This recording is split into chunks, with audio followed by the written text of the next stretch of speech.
Hello everyone, আজকে থেকে আমি আমার ওয়েট লস জার্নি স্টার্ট করছি। তো আজকেই ফার্স্ট ডে।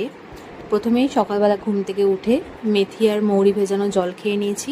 আর কালকে রাতেই ছোলা ভিজিয়ে রেখেছিলাম, তো সেই ছোলাটাই খেতে খেতে চলে যাচ্ছিলাম হচ্ছে জিমে। এই যে দেখতে দেখতে চলে এসেছি জিমে। তো তারপর একটু ওয়ার্কআউট করে নিলাম। আজকে ফার্স্ট ডে ছিল, তাই আজকে বেশি আর করায়নি, 1 ঘন্টা মতো তাও করিয়েছে। তাও মাঝখানে একটু রেস্ট নিয়েছিলাম। আর তারপরে বাড়ি এসেই ব্রেকফাস্ট করে নিলাম হচ্ছে ওটস, আর সঙ্গে নিয়েছিলাম হচ্ছে শসা। আজকে শনিবার ছিল, তাই আজকে ভেজ যেহেতু, তাই ডিম সিদ্ধ বা কিছু নেওয়া হয়নি, তাই শসাটা নিয়ে নিয়েছিলাম। আর তারপরে মাঝখানে 12টা এরকম টাইমে একটা ফল খেয়েছিলাম, সেটার ক্লিপ আর নেওয়া হয়নি। আর তারপরে করে নিয়েছিলাম হচ্ছে 1:30টার সময় লাঞ্চে ছিল একদম অল্প ভাত, সঙ্গে শুক্তো ছিল আজকে যেহেতু নিরামিষ, আর তার সাথে ছিল হচ্ছে সোয়াবিনের তরকারি। আলুটা তো খাওয়া যাবে না, তাই সোয়াবিন আর ঝোলটাই খেয়েছিলাম।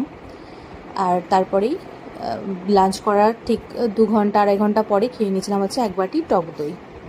টক দইটা প্রথম খেতে একটু অসুবিধা হয়, তাই একটু বিট নুন মিশিয়ে খেয়েছিলাম। আর তারপর সন্ধেবেলায় খেয়েছিলাম হচ্ছে 1 কাপ গ্রিন টি, আর সাথে হচ্ছে 2টো ক্রিম কেক আর বিস্কুট। আর রাতে ডিনার করে নিয়েছি একটা রুটি, আর সঙ্গে হচ্ছে কুমড়োর তরকারি। তো এইভাবেই দিনটা কাটলো।